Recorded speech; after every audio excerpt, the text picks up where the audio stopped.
I'm not what I used to be.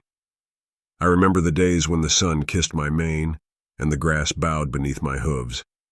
My body was full then, muscles stretched and curved as they were meant to. I ran without thought, without purpose, except the joy of it. That joy feels so distant now. Humans. These unfathomable creatures. They took me from the field and whispered promises of care, of beauty. They brushed my coat until it shone and fed me sweet apples from their palms. I trusted them. I thought they loved me.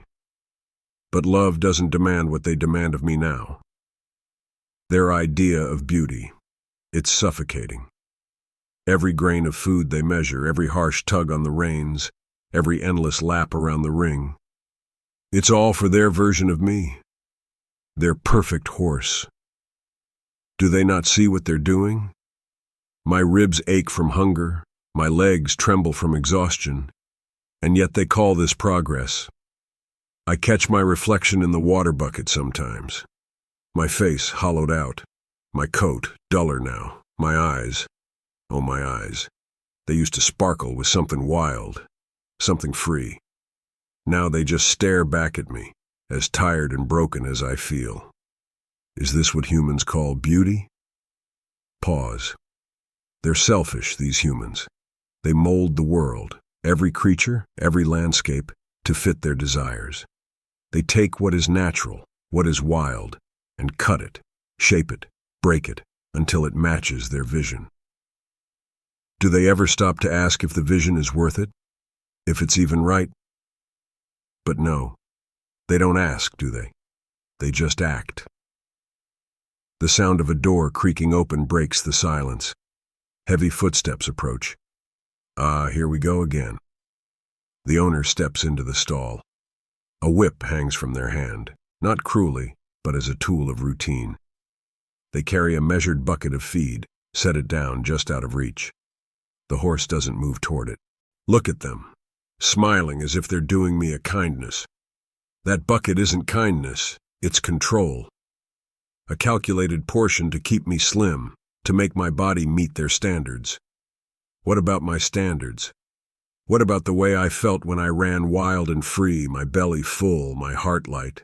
That was beauty, but they'll never understand. They never do. To them, I am a reflection of their desires, not a living being, not a soul. Good girl, they say. Good girl. For what? For starving myself. For pushing my legs to the point of collapse?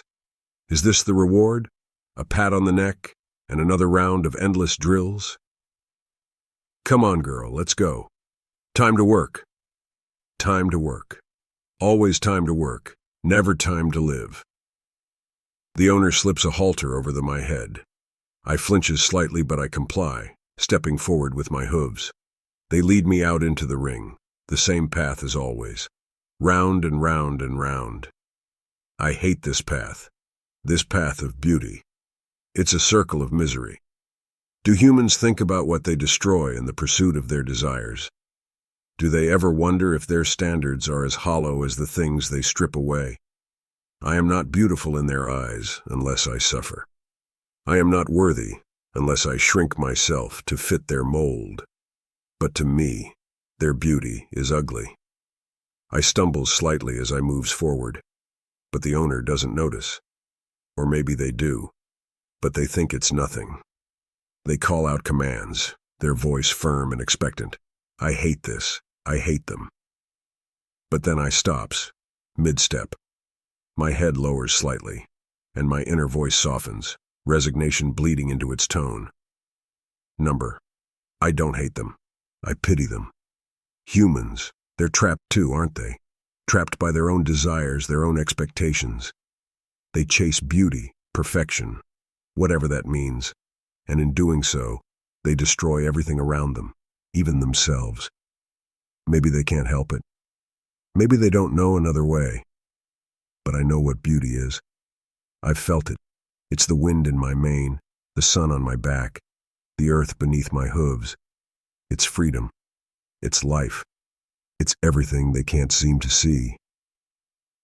I exhale, a long, shuddering breath. The owner gives a tug on the lead rope, urging me forward again. And so I walk. For them. Always for them. But in my heart, I run. I begins to trot around the ring, my movements mechanical, but tinged with a sadness that no human could ever fully understand. The scene fades to black as the sound of hoofbeats echoes in the empty air.